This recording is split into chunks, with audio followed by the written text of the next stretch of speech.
사회적으로 핫한 이슈를 키워드로 알아보는 핫 키워드 시간입니다. 박선영 아나운서 안녕하세요. 네, 안녕하세요. 네, 치솟는 물가 이야기 이제는 언제 안 그랬나 이런 한숨부터 나오는데요. 그러고 보면 예전에 10,000원짜리 한 장 들고 밥 한 끼 먹던 시절이 있었나 싶은 생각이 들기도 합니다. 줄일 수 있는 건 이미 다 줄였는데도 매서운 물가 상승세에 외식비 지출부터 줄이겠다는 가구의 비중이 역대 최대를 기록했을 정도인데요. 핫키워드에서 짚어보겠습니다. 허리띠를 졸라맬 때 아무래도 밖에서 사 먹는 일부터 확 줄이게 되긴 하는데요. 네, 맞습니다. 이 통계청이 2023년 사회조사 결과를 발표했는데요. 19세 이상 가구주 10명 중 6명 이상인 66.1%가 외식비를 맨 먼저 줄이겠다고 답했습니다. 이런 응답은 2년 전 조사 때보다 0.4%포인트 높아졌는데요. 이 같은 현상 연령대를 막론하고 공통적이었습니다. 이렇게까지 외식비부터 다 잡고 나서는 것 역시 생활비가 빠듯하다는 이유가 가장 크겠군요. 네, 맞습니다. 가구주 중에 가구의 한 달 평균 생활비와 비교해서 소득이 여유 있다고 응답한 비중은 13.7%에 그쳤습니다. 반대로 여유가 없다고 응답한 비중은 무려 55.1%였는데요.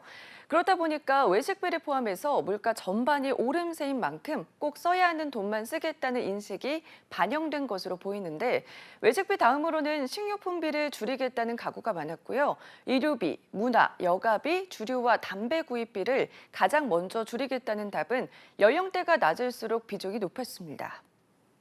먹거리 물가 상승에 저소득층의 경우에는 타격이 더 클 수밖에 없을 것 같은데 이대로 괜찮은 걸까요? 네, 이게 먹거리 물가는 소득계층 간의 지출 편차가 상대적으로 작은 필수 고정 지출 항목이기 때문에 이 물가가 크게 오르면 소득이 낮은 계층이 더 큰 피해를 볼 수밖에 없는데요. 올해 1월부터 10월까지 식료품과 비주류 음료의 물가 지수는 지난해 같은 기간 대비 5.1%, 외식 물가는 6.4% 올랐습니다.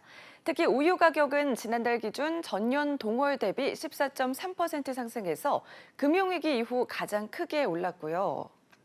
네, 그런데요. 삼겹살이나 소고기 같이 원가 가격이 하락했는데도 계속해서 비싼 식품들이 있더라고요. 네, 맞아요. 식당에서 사 먹는 삼겹살 물가는 지난달 2.8% 올랐는데요. 그런데 이 기간 돼지고기 가격은 오히려 0.2% 하락했습니다. 원재료값 따로, 음식값 따로라는 뜻인데 그렇다 보니 식당들이 눈속임 인상을 하는 것 아니냐는 불만도 나오는데요. 이 부분에 대해 외식업계 속사정을 들여다보면 일정 부분 고기가 끄덕여지기도 합니다.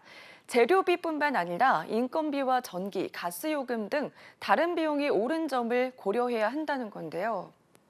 네, 이런 속사정 식품업계도 비슷한 것 같습니다. 가격을 올리자니 눈치가 보이고 그렇다고 그대로 두자니 손해라는 건데요. 그래서 요즘 용량 줄이기에 나섰다죠. 네, 소비자들의 선택을 받아야 하는데 가격을 올리면 안 되니까 이런 일이 생기는 거거든요. 게다가 가격 상승에 대한 정부 압박이 심해지자 제품 가격은 건드리지 않고 크기나 용량을 줄여서 가격 인상 효과를 노리는 슈링크플레이션이 식품 업체들에 확산하고 있습니다. 업계 관계자들은 원재료 값이 올랐는데 정부가 가격 인상 자제를 요청하고 있어서 어쩔 수 없었다는 반응인데요. 하지만 소비자들의 이해를 끌어내기는 힘들어 보이는 상황입니다. 네, 외식도 무섭고 장보기도 무섭고 통장 보면 더 무섭고 그런 날들의 연속입니다. 정부에서도 기업들을 향해 먹거리 물가 인하 압박에 나섰는데요. 하지만 언제까지 압박만 할 순 없겠습니다. 좀 더 근본적인 대책이 필요해 보입니다. 지금까지 핫키워드 박선영 아나운서였습니다. 고맙습니다. 네, 고맙습니다.